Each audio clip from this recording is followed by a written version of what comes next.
Assalamualaikum warahmatullahi wabarakatuh. Nama saya Johan Nasution. Saya sebagai Wakil Ketua Umum di KONI Kabupaten Asahan, membidangi prestasi, penelitian, sport science, dan iptek. Kemudian saya juga merupakan Sekretaris Umum ISORI atau Ikatan Sarjana Olahraga Indonesia yang ada di Kabupaten Asahan. Nama saya Dina Arutari, saya anggota PKK Kelurahan Simpang 3, Kecamatan Bukit Raya. Perkenalkan, nama saya Catur Aji Prasetyo, mahasiswa Fakultas Ilmu Hukum Universitas Lancang Kuning, Pekanbaru, Riau. Belas dari kata wawasan tersebut bisa kita artikan cara pandang ya.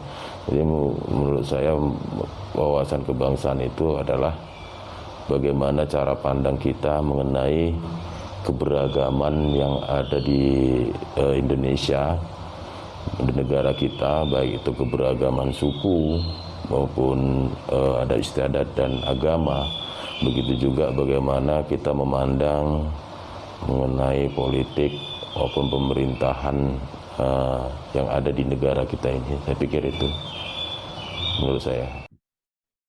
Wawasan kebangsaan adalah pengetahuan setiap individu tentang norma-norma yang berlaku di negaranya, hukum-hukum yang berlaku di negaranya, juga tata tertib negaranya. Wawasan kebangsaan adalah cara pandang saya terhadap bangsa sebagai warga negara.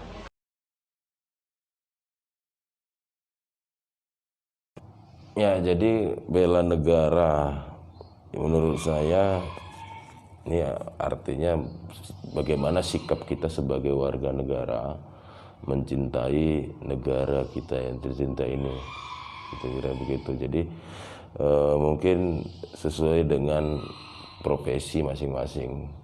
Kalau mungkin di bidang olahraga, ya berjuang untuk kemenangan membela timnas Indonesia itu merupakan salah satu pengaplikasian bela negara.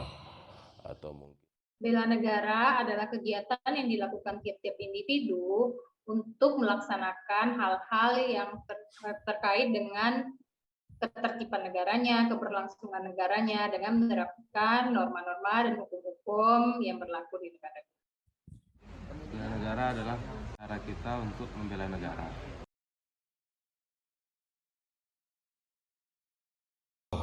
Saya kebetulan di profesi saya sebenarnya guru, seorang ASN juga.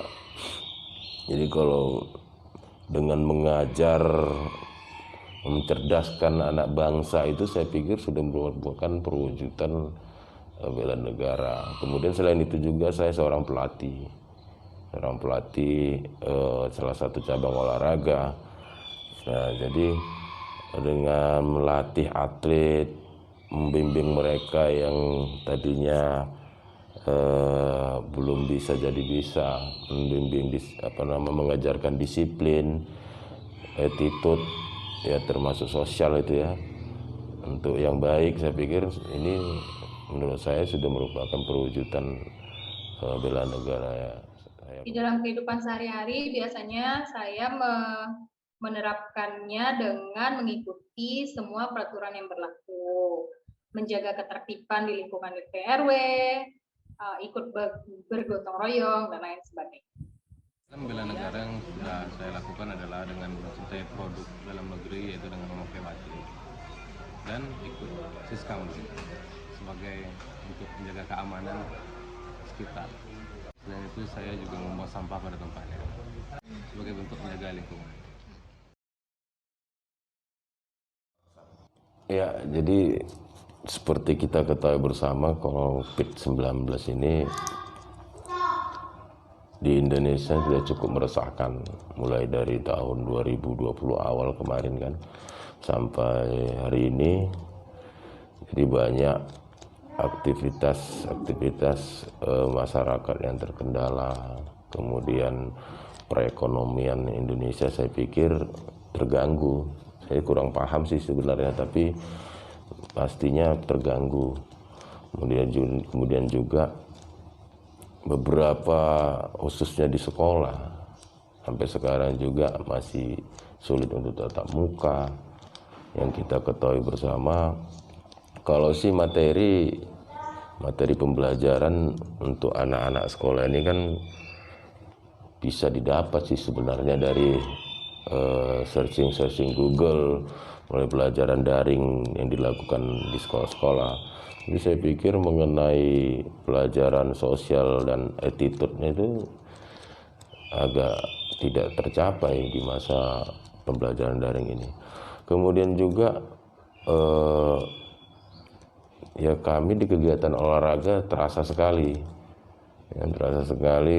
Beberapa kegiatan itu harus ditunda, atau kita juga tidak bisa mengadakan kegiatan-kegiatan yang bersifat keramaian, karena kita ketahui bersama yang namanya kegiatan olahraga ini, event-event ini pasti rame.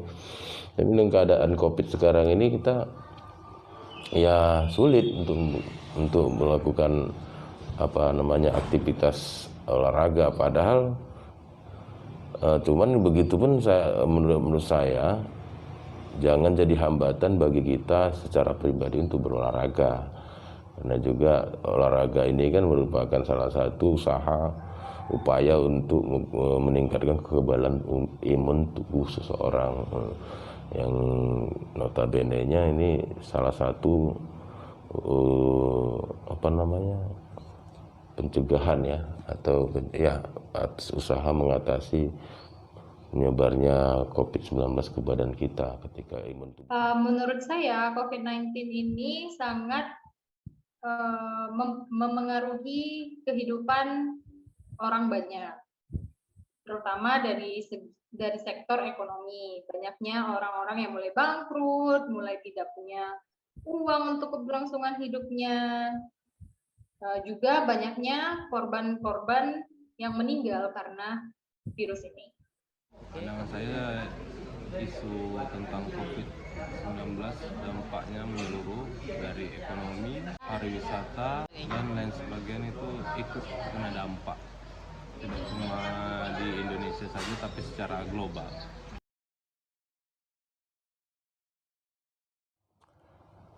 Ya, kalau kita ketahui untuk Asahan saya pikir masih level 3 ya, zona oranye.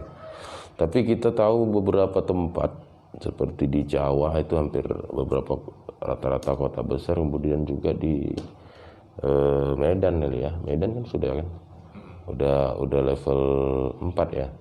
Kalau nggak salah ya, udah zona merah. Saya pikir ya upaya pemerintah sudah baik kan untuk mengatasi penyebaran COVID yang semakin meningkat ini dengan melaksanakan PPKM atau pembatasan kegiatan masyarakat di zona-zona yang penyebarannya tinggi. Tinggal lagi ya memang berat, saya pikir berat tugas para petugas yang diberikan yang seperti gini. Maksud saya ya memang berat sih tugas para gugus, kemudian para tim kesehatan, kemudian Polri dan TNI untuk menerapkan PPKM ini. Karena kita ketahui juga pastinya berlawanan, ada gesekan-gesekan pada masyarakat yang melakukan aktivitas sehari-hari.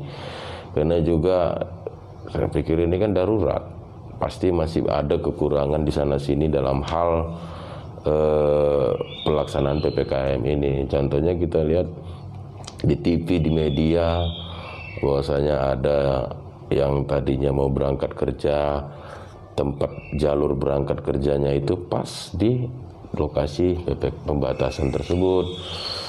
Jadi kemudian ada juga yang mau pulang ke rumahnya, di rumah sementara arah jalur rumahnya pas melalui jalur PPKM tersebut. Jadi mungkin ya kita berdoa sama-sama para petugas bisa lebih sabar, lebih baik dalam melaksanakan tugasnya masing-masing terkait PPKM ini, dan masyarakat juga bisa tenang, bisa sabar, karena kedepannya untuk kebaikan kita bersama.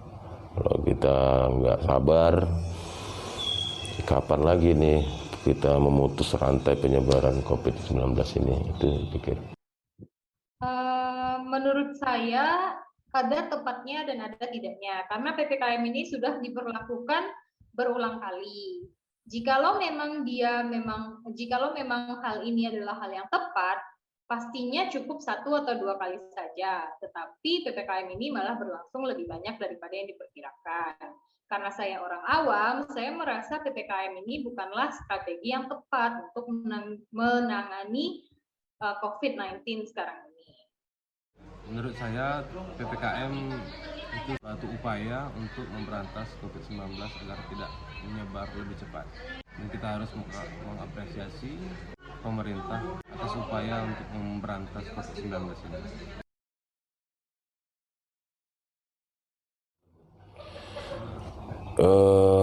Ya kalau menurut saya vaksin ini salah satu upaya untuk untuk menghambat penyebaran virus COVID-19 ini. Jadi kalau saya pikir ya baik, masyarakat ini harus melakukan vaksin, karena walaupun vaksin ini tidak menjamin 100% tidak menularkan virus COVID-19, tapi yang namanya usaha, ini salah satu usaha gitu. Jadi kalau saya sih sebagai mendukung pemerintah.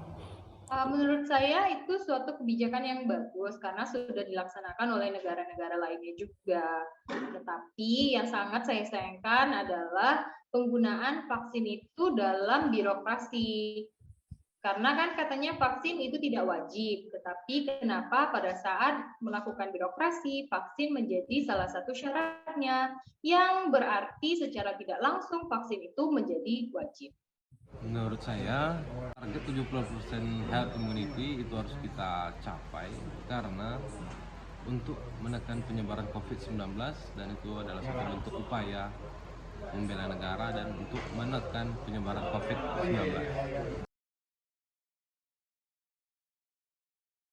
Kalau saya boleh berikan saran bagaimana pelayanan vaksin ini bisa merata, bagaimana bisa terpenuhi ke masyarakat. Itu aja mungkin, karena seperti saya bilang tadi, yang namanya darurat itu memang kadang-kadang kan masih ada kekurangan. Jadi ini saya pikir masukan ke pemerintah agar lebih fokus lagi untuk bagaimana memenuhi kebutuhan vaksin seluruh masyarakat. Itu saja. Menurut saya sudah cukup, karena dari banyaknya orang yang terkena virus itu dan sembuh, jadinya tiap-tiap individu mungkin sudah kebal dengan virus itu. Menurut saya sebagai orang awam. Menurut saya herd immunity 70% sudah cukup menanggulangi penyebaran COVID-19. Namun, tetap kita harus mengikuti protokol kesehatan seperti memakai masker, menjaga jarak, dan mencuci tangan.